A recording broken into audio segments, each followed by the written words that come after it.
Bismillahirrahmanirrahim. Assalamualaikum warahmatullahi wabarakatuh. Salam sejahtera dan salam kampus ramah kepada semua penonton. Alhamdulillah, syukur kehadrat ilahi dapat kita berkumpul dengan izin Allah Subhanahu wa Ta'ala. Seperti yang kita maklumi, pagi ini kita bersama-sama dalam sesi terjaminda sempena program Cintai Ilmu 2022 Anjuran Perpustakaan Universiti Malaysia Sabah. Saya Nurul Aini Fitria binti Kaliwan akan berkongsi tentang penyakit zoonosis. Untuk ahli perubatan dan ahli veterina, penyakit zoonosis adalah sesuatu yang tidak asing lagi. Tetapi untuk masyarakat umum, adakah Anda tahu tentang penyakit zoonosis? Penyakit zoonosis adalah penyakit yang menular daripada haiwan kepada manusia ataupun sebaliknya. Menurut WHO, sebanyak 200 lebih penyakit zoonosis yang ada di dunia. Penyakit zoonosis boleh disebabkan oleh virus, bakteria, parasit, ataupun fungus. Penyakit zoonosis yang sering kita dengar adalah seperti dengue, malaria, avian influenza, rabies, Ebola, ataupun Japanese encephalitis dan banyak lagi. Pada pagi ini, saya akan membahas tentang penyakit zoonosis yang terkait dengan ternakan. Kenapa saya memilih untuk membahas penyakit zoonosis ternakan? Ini adalah kerana ternakan merupakan salah satu sumber makanan kita setiap hari, seperti ayam, daging lembu, daging kambing, dan juga telur.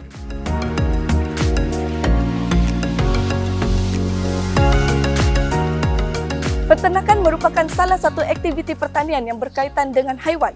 Industri peternakan di Malaysia sangat penting kerana ia merupakan salah satu sumber makanan manusia.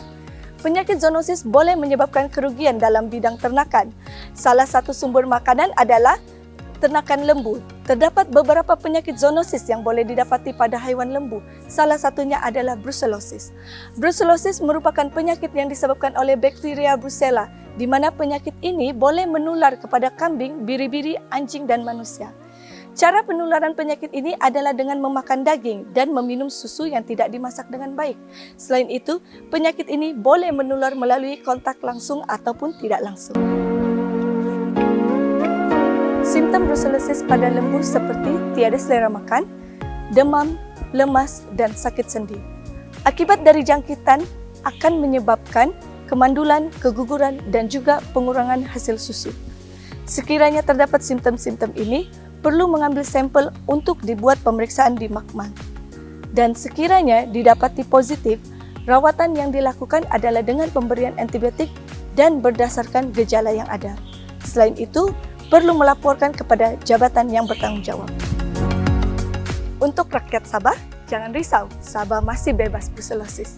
Selain brucellosis, penyakit zoonosis yang ada pada lembu adalah tuberculosis atau disebut TB. TB disebabkan oleh bakteria Mycobacterium yang boleh menyebabkan penyakit kronik bukan sahaja pada haiwan tetapi juga pada manusia. Terdapat dua spesies Mycobacterium yang boleh terjangkit pada manusia, iaitu Mycobacterium bovis dan Mycobacterium tuberculosis. Haiwan yang positif TB, keseluruhan karkas mestilah dilupuskan dan dilarang untuk dimakan. Pada peringkat awal jangkitan, TB tidak menunjukkan sebarang simptom klinikal yang jelas.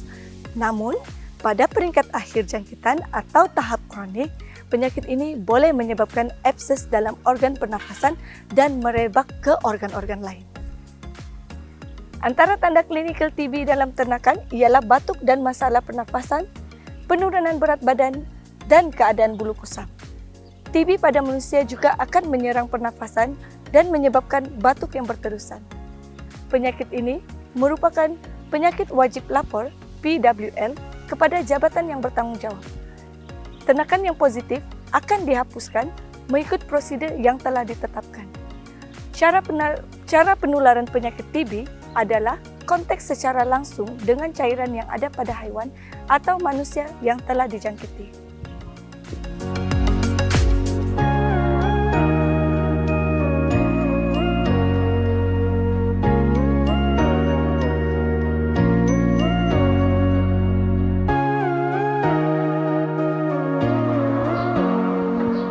Sekarang kita akan bercerita tentang penyakit zoonosis pada ternakan ayam. Pernahkah Anda dengar tentang salmonellosis? Salmonellosis merupakan penyakit yang disebabkan oleh bakteria Salmonella. Penyakit ini menyebabkan ayam cirit-birit dan sukar bernafas sehingga mengakibatkan kematian yang tinggi terutama pada anak ayam. Terdapat 2 spesies Salmonella yang bersifat zoonosis, yaitu Salmonella enteritidis dan Salmonella typhimurium. Penularan Salmonella boleh berpunca dari induk kepada telur sehingga menjangkiti anak ayam yang baru menetas dan mencemari peralatan makanan, minuman maupun kenderaan sehingga menjangkiti sebuah ladang. Manakala tikus, burung liar dan manusia merupakan pembawa bakteria tersebut.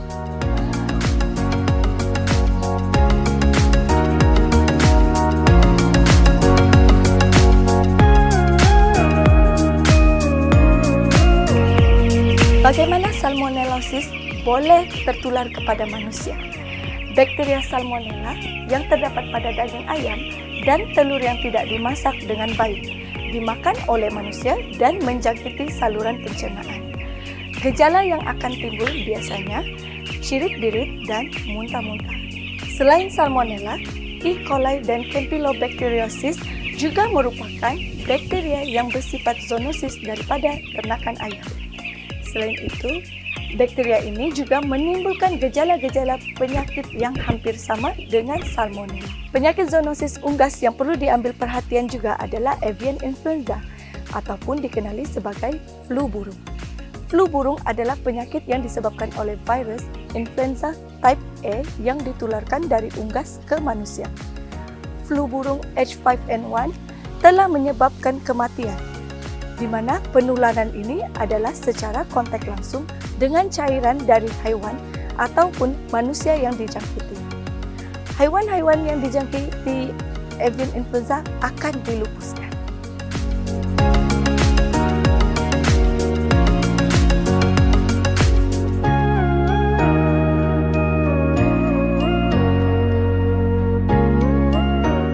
Kita beralih pula ke ternakan kambing. Salah satu penyakit zoonosis pada kambing ialah Bacillus nodus lympha yang juga disebut sebagai CLA atau abscess. CLA disebabkan Corynebacterium pseudotuberculosis. Tanda utama jangkitan ini ialah kelenjar nodus lympha periferi menjadi bengkak, pecah serta bernanah. CLA mudah tersebar melalui sentuhan langsung dengan nanah yang mencemari persekitaran dan peralatan. Bakteria ini boleh hidup di persekitaran sehingga setahun dan boleh menjangkiti haiwan atau manusia dari luka kecil pada kulit atau membran mukus lalu menyerang kelenjar nodus limfa yang berdekatan.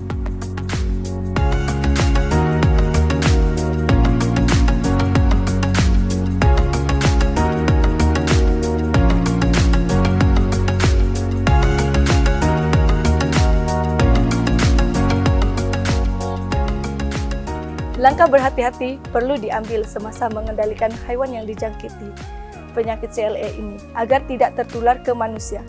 Ternakan yang terkena CLA masih boleh dimakan setelah membuang kelenjar yang dijangkiti.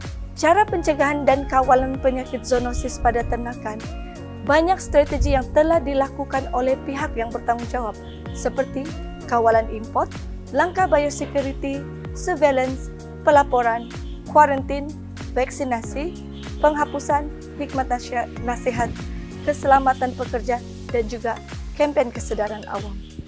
Untuk kita sendiri, amalkan kebersihan diri, simpan, masak, dan kendalikan makanan dengan betul. Untuk pekerja-pekerja yang berkaitan hewan, pastikan berhati-hati dalam melakukan pengendalian hewan. Untuk makluman semua, Hari Zoonosis Sedunia akan disambut pada 6 Julai setiap tahun. Dengan adanya sambutan ini, diharapkan penglibatan orang ramai dalam pencegahan penyakit-penyakit zoonosis. Masih banyak penyakit zoonosis yang tidak sempat saya sampaikan pada hari ini. Diharapkan perkongsian pada hari ini dapat memberi manfaat kepada semua penonton. Saya sudahi perkongsian saya. Mohon maaf jika ada salah dan silap. Sesungguhnya yang baik itu adalah dari Allah, yang buruk itu dari diri saya sendiri. Wabillahi taufiq wa hidayah. Wassalamualaikum warahmatullahi wabarakatuh.